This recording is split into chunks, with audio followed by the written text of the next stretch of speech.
Hingga saat ini Anda masih nikmati Bincang Pagi 1062 Radio Sangkakala.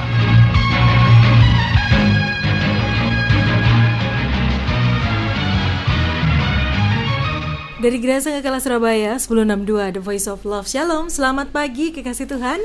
Berjumpa kembali dalam program Bincang Pagi edisi 17 April 2020. Saya Wahyu Widiawati yang temani Anda pagi hari ini. Apa kabar kekasih Tuhan? Pagi yang luar biasa ya, sejuk. Dan yang pasti apapun aktivitas Anda di rumah hari ini, tetap semangat, tetap bersuka cita ya. Anda bisa menyimak perbincangan kami, ikut terlibat dalam perbincangan ini juga.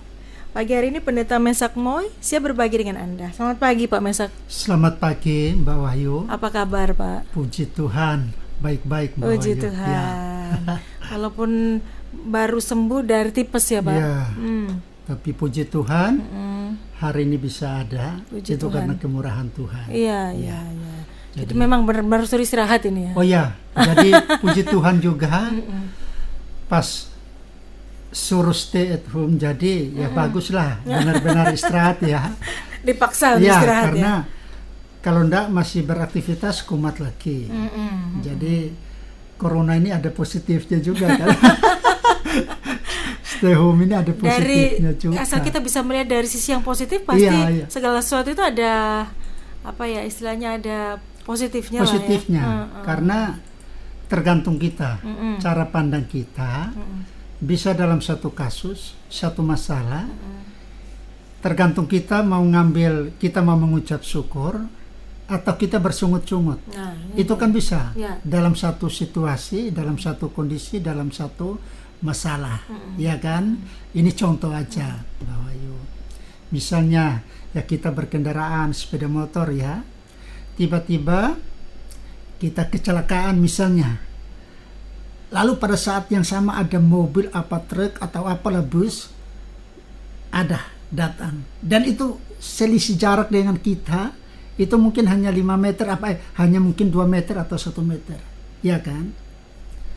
Pada saat itu kita bisa, tergantung kita mengucap syukur karena Tuhan terima kasih karena penyertaanmu, perlindunganmu, saya nggak ditabrak truk itu atau truk bus itu kan. Tapi tergantung juga orang, aduh Tuhan kenapa kok harus gini ya? Ini motor saya, sepeda saya baru beli cash misalnya, sudah pinjam duit, ya kan? Kok baru pakai seminggu kok rusak? Nah dia bisa bersungut-sungut, kenapa Tuhan kok harus gini? Jadi kasusnya sama, terjadi pada saat yang sama, tapi bisa punya cara pandang yang berbeda. Ya. Oke. Jadi segala sesuatu bisa dilihat dari sisi positifnya saja sisi positifnya, ya. Baik. Ya, apa positifnya lockdown ini buat Bapak? Bukan lockdown ya, sorry. Ya. Bukan lockdown. Stay at home. Ya. Selain istirahat tadi. Istirahat ya.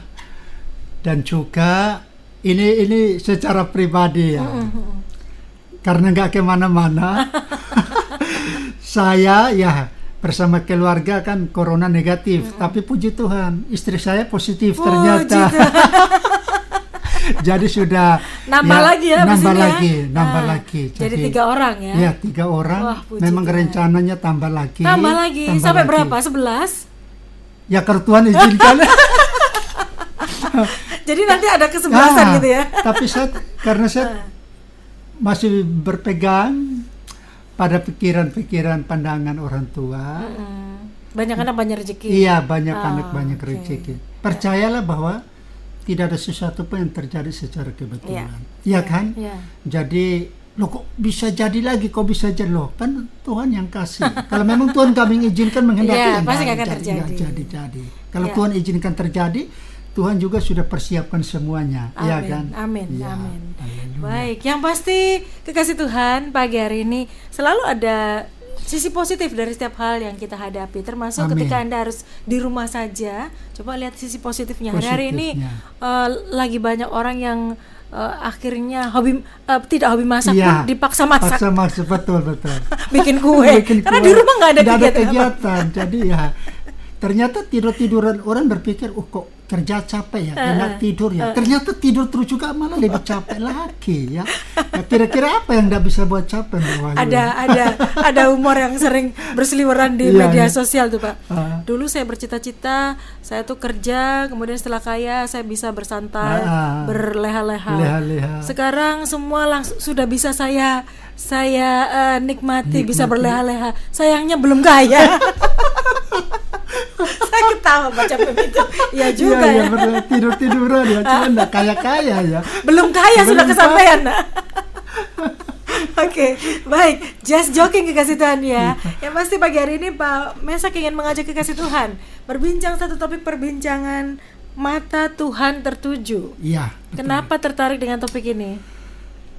Karena begini Mbak Wahyu, kadang kita ya berpikir, kadang kita memuji Tuhan, kita bilang Tuhan itu terpikat dengan kita, ya kan? Dan kita berpikir bahwa kalau kita sudah datang ibadah, sudah melakukan suatu aktivitas rohani, baik itu di gereja, dalam bentuk persekutuan doa, atau apapun, kita berpikir bahwa ketika kita hadir dalam suatu kumpulan kerohanian, spiritual, itu pasti Tuhan melihat kita. Dan memang pasti Tuhan melihat. Ya kan, Tuhan Maha tahu kok. Ya. Mata Tuhan ada di segala tempat ya. Betul. Tapi masalahnya adalah apakah mata Tuhan itu tertuju pada kita enggak? Bedanya apa melihat dengan tertuju? Ya, kalau melihat dia Maha tahu, jadi dia bisa melihat semua orang, bisa melihat saya sama Mbah Wahyu di sini, semua apapun yang di sini Tuhan bisa lihat. Tetapi antara saya dan Mbak Wahyu, bisa saja mata Tuhan tertuju, artinya terfokus, mengarahkan kepada suatu objek tertentu. Nah, dan kalau mengarahkan fokus pada suatu objek, itu kan pasti ada apa-apanya, ya kan? Eye catching katanya begitu Pak. Iya, jadi itu yang saya ingin bahas nanti. Ya. Pak, mata Tuhan tertuju. Ya. Apa sih yang membuat mata Tuhan tertuju kepada seorang atau membuat kita tuh eye catching di mata Tuhan? Nah, jadi sebelumnya kita memulai perbincangan lebih lanjut, saya rindu saya baca firman Tuhan dulu. Silakan, Pak. Ya. Ini di dalam kitab Mazmur pasalnya yang ke-33 ayat 18 dan 19. Mazmur 33 ayat 18 dan 19. Ini dari Raja Daud ya. Demikian firman Tuhan. Sesungguhnya mata Tuhan tertuju kepada mereka yang takut akan Dia, kepada mereka yang berharap akan kasih setianya, untuk melepaskan jiwa mereka daripada maut dan memelihara hidup mereka pada masa kelaparan. Nah, kalau sebelum ayat itu kita misalnya baca di ayat-ayat sebelumnya, ayat 13, di sana dikatakan Tuhan memandang dari surga, Ia melihat semua anak manusia. Ya. Nah, jadi kembali lagi, pasti ada sesuatu yang ada dalam diri seseorang sehingga mata Tuhan itu lebih terfokus, lebih terarah kepada Dia. Ya kan? Makanya Daud memulai dengan ayat 18, sesungguhnya. Nah, apa artinya sesungguhnya? Itu artinya Daud mengatakan bahwa apa yang dia alami benar-benar terjadi, bukan dari kata orang, ya, bukan hanya mendengar kesaksian orang bahwa oh dulu saya begini lalu Tuhan menolong saya, Tuhan melindungi saya, Tuhan meluputkan saya, tetapi ketika ada sesungguhnya itu satu kejadian yang benar-benar terjadi, bahkan dia mengalaminya secara pribadi. Nah, jadi ini beneran. Iya, beneran. Kalau bahasa zaman sekarang beneran loh, iya, gitu. Beneran ya. loh. Ini enggak, ya kan? Anda bercanda, ya kan? Iya, itu mungkin kata orang lah, makanya Daud enggak. Ya, kalau kita mengikuti perjalanan kehidupan Raja Daud, kita kan sudah tahu seperti apa dia, ya kan? Dikejar oleh ya lawan-lawannya, musuh-musuhnya, bahkan anak-anaknya sendiri, dan pasti karena dia mengalami sendiri perlindungan Tuhan, penyertaan Tuhan, maka dia mengatakan sesungguhnya mata Tuhan tertuju. Ya, itu tadi yang saya katakan. Apa artinya tertuju? Itu terfokus, terarah. Jadi mata kita mengarahkan kepada satu objek tertentu. Jadi misalnya kita berada dalam satu kumpulan, ya 5-6 orang lah 10 orang. apakah Tuhan melihat? Ya Tuhan melihat semua. Ya pakai baju apa, ya kan, model rambut seperti apa, ya Tuhan tahu. Tetapi apakah Tuhan, mata Tuhan itu fokus nggak, terarah nggak pada kita semua? Yeah. Karena belum tentu. Loh kok bisa Pak? Ya bisa, karena itu berkaitan dengan hati kita, motivasi kita, ya kan? Nah, jadi seperti ini contoh yang ini pribadi saya dengan istri. Nah, waktu saya karena berkenalan dengan istri saya ini kan di Jakarta, dan saya diundang khotbah di gereja itu, dan itu belum kenal ya. Saya khotbah dan adalah ratusan jemaat. Tapi kok mata saya tuh, loh kok ada sesuatu, sehingga saya khotbah walaupun jalan riwa-riwi, ya kan, gimana, tapi tetap pandangan mata saya, ekor mata itu kan ke situ terus. Apa yang menyebabkan itu? Kira-kira? Nah itulah, karena ada sesuatu yang menarik. Jadi akhirnya membuat saya tertarik. Jadi biar saya ngomong gimana, seolah-olah lihat jemaat, tapi tetap mata saya tertuju ke sana. Artinya apa? Karena ada sesuatu di pribadinya dia yang membuat saya tertarik. Nah, seperti itu juga Tuhan. Semua yang hadir dalam satu perkumpulan ibadah, Tuhan bisa melihat semua. Tetapi mata Tuhan belum tentu tertuju kepada semuanya. Ini bukan berarti bahwa Tuhan itu pilih kasih. Oh, enggak ya? Enggak. Karena ini berkaitan dengan motivasi kita, ketulusan hati kita untuk datang kepada Tuhan. Gitu. Jadi bukan pilih kasih. Bukan pilih kasih ya, justru seperti itulah bahwa Tuhan itu menyatakan keadilan dan kasih-Nya. Bayangkan kalau sama-sama orang berdosa, kacau balau, ya kan? Lalu ada orang benar, lalu Tuhan dalam tanda petik menghukum orang benar dengan orang berdosa, kan nggak adil dong, ya kan? Nah, jadi harus ada keadilan Tuhan. Jadi mata Tuhan, kita buat mata Tuhan tertuju kepada kita. Apa yang bisa membuat hal itu? Tadi firman Tuhan jelas dibaca tadi oleh Pak Mesak ya. Kepada mereka yang takut akan Dia. Nah, ini ada. Jadi kepada siapa mata Tuhan tertuju, Pak? Iya kan? Nah, sesuai firman Tuhan, sesuai dengan konteksnya, pertama adalah kepada siapa? Kepada orang yang takut akan Dia. Konsep takut akan Dia itu yang seperti apa? Nah, baik kalau menurut versinya Daud, kalau kita baca seluruh kitab Mazmur, takut akan Tuhan adalah selalu menjauhi kejahatan, ya, dan melakukan perintahnya, dan juga itu mentaati peraturan-peraturan Tuhan. Nah, kalau versi Raja Salomo, anaknya Daud, takut akan Tuhan, bisa baca di dalam Amsal 8 ayat 13.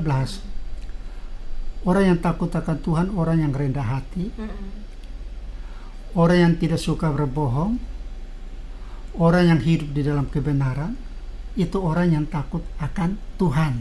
Jadi kita semua yang hadir ya kan di gereja kan pikir wah ini semua kan rohani.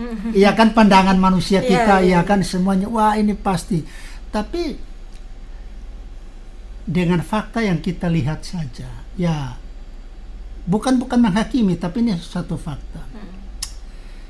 Kita lihat saja berapa banyak orang yang benar-benar pada saat misalnya firman Tuhan, mereka benar-benar fokus mendengar firman Tuhan. Belum tentu loh, ya, buka Alkitab di handphone, mereka buka Alkitab, belum tentu loh, itu jaminan. Bahkan lebih banyak yang bermain medsos, bahkan ada yang main game. Dulu ke gereja mainan online. Iya, sekarang disuruh online pengen ke gereja. Pengen ke gereja. Nah, repot namanya. Iya kan, betul. Jadi rindu, aduh kapan ke gereja lagi? Sampai kapan ya giliran situasi? Nanti giliran di sana main-main lagi, ya kan. Nah, jadi takut akan Dia yaitu tadi ya harus rendah hati. Ya kalau itu satu larangan kita harus jauhi. Kalau itu satu aturan kita harus taati, ya kan? Semua ada aturannya. Kalau itu satu perintah, ya kita harus lakukan. Nah, dan terlebih kita harus menjaga kekudusan hidup kita. Itu yang takut akan Tuhan. Jadi bisa kita ya tambahkan lagi yang takut akan Tuhan bisa sampai ya berapa ratusan poin. Ya, tapi intinya bahwa kita harus hidup benar di hadapan Tuhan. Ya, hidup benar di hadapan Tuhan ini itu kalau dipecah-pecah lagi jadi banyak gitu. Banyak. Jadi seperti gini Mbak Wahyu. Kadang orang misalnya pacaran lalu mau menikah. Yang laki bilang sayang, ya kan? Atau C atau apalah Mbak atau apa, lalu dibilang misalnya yang aku ndak nuntut banyak dari kamu loh kalau kita menikah. Aku hanya minta satu. Tolong jadi istri yang baik. Permintaannya cuma satu loh, istri yang baik. Tapi coba sebarkan istri yang baik. Itu kan bisa ribuan. Istri yang baik bisa jam 4 pagi dia sudah bangun buat kopi, ya. Bisa suaminya bangun sudah bersih-bersih. Ya pokoknya ya permintaannya hanya jadi istri yang baik. Jadi jadi sebenarnya tuh cari istri atau cari membantu? jadi baik itu kalau disebarkan kan bisa ribuan, tergantung orang. Versinya kalau baik itu ya ndak usah banyak ngobrol, kalau baik ndak usah ya online. Masing-masing beda ya. Beda. Tapi kalau firman Tuhan, kalau Tuhan itu pasti ya. Oh pasti, pasti. Menjauhi hidup benar di hadapan Tuhan. Hidup benar di hadapan Tuhan. Makanya saya sudah sering katakan bahwa kadang kita menuntut ya seperti tadi ya, dan berkaitan dengan ini juga. Kenapa saya tidak diberkati? Ya padahal kami satu-satu komsel atau FA atau apalah namanya, persekutuan doa, ya gembalanya sama, yang khotbah sama, Alkitab sama, tapi kenapa enggak? Nah disinilah pertanyaan, apa mata Tuhan tertuju kepada itu kan pertanyaannya di situ. Jadi jangan hanya lihat asal datang lalu pikir wah Tuhan lihat ini, Tuhan senang lalu ya Tuhan bisa kabulkan apapun yang kita punya keinginan. Yang kita bukan jaminan. Seperti itu. Baik. Belum selesai loh kekasih Tuhan. Kepada siapa mata Tuhan tertuju? Kepada mereka yang takut akan Dia. Masih koma. Ya. Berarti belum titik. Belum titik. Masih ada syarat berikutnya. Kepada mereka yang berharap akan kasih setianya. Nah, itu yang seperti apa dalam kehidupan sehari-hari? Dan apa sih yang kita dapatkan kalau mata Tuhan tertuju kepada kita? Sabar dulu, kami akan perbincangkan poin tersebut sesaat lagi.